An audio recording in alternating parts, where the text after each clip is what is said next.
Today, let's know how rhizobium is isolated.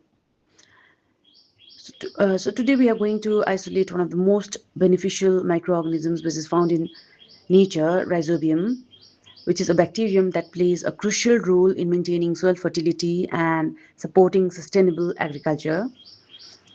Plants require nitrogen for the synthesis of proteins, nucleic acid, chlorophyll, and many other essential compounds. Although atmospheric air contains nearly 78% nitrogen, plants cannot utilize this nitrogen directly. However, nature solves this problem through biological nitrogen fixation, and one of the most efficient agent of this process is Rhizobium. This bacteria established a symbiotic association with the roots of leguminous plants such as pea, bean, gram, lentil, soybean, and even clover.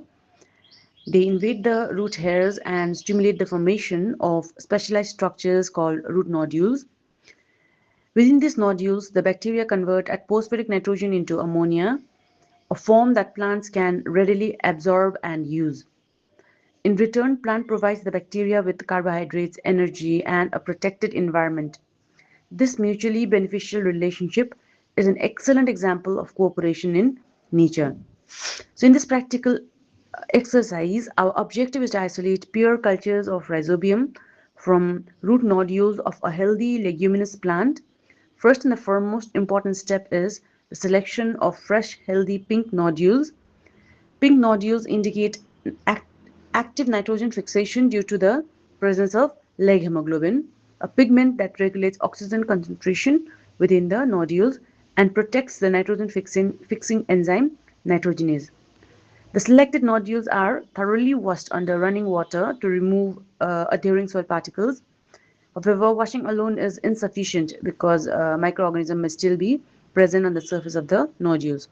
Therefore, surface sterilization is carried out using suitable sterilizing agents such as ethanol and mercury chloride or sodium hypochlorite. This step is critical because it ensures that only the bacteria residing inside the nodules are isolated, eliminating external contaminants.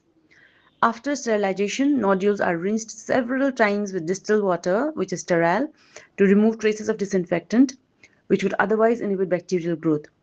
So, in the aseptic condition, the sterilized nodules are transferred to a sterile mortar or a glass watch and gently crushed using a sterile glass rod.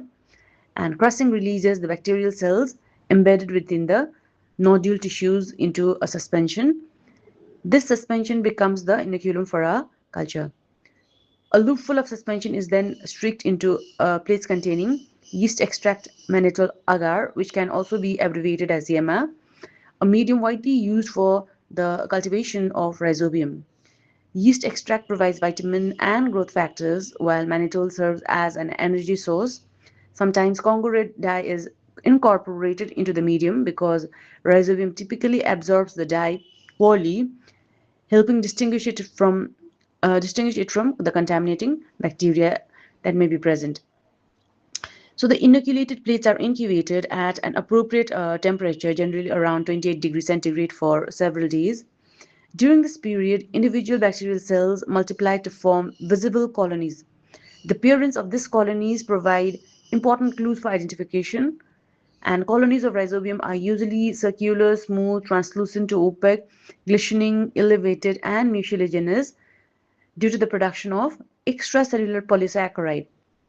On yema containing Congo red, they often appear white or pale because they do not take up the dye readily. And to obtain a pure culture, well-isolated colonies are selected and subcultured into fresh yema plates or slants using aseptic techniques.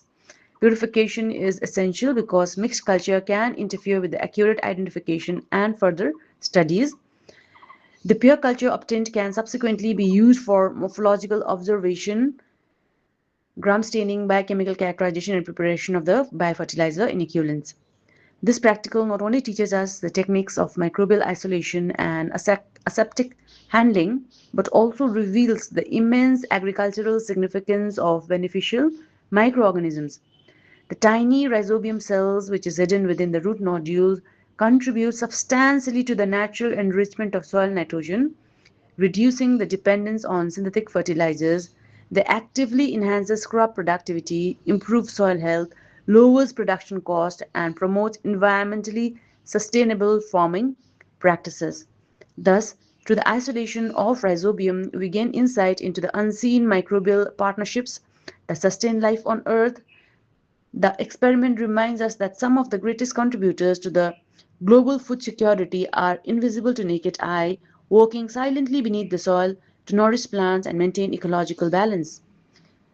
So we can conclude that isolation of rhizobium from root nodules demonstrates the principles of symbiotic nitrogen fixation and highlights the importance of beneficial soil microorganisms in sustainable agriculture. So by studying these bacteria, we can learn how nature itself provides solutions for improving soil fertility and supporting future food production. Thank you.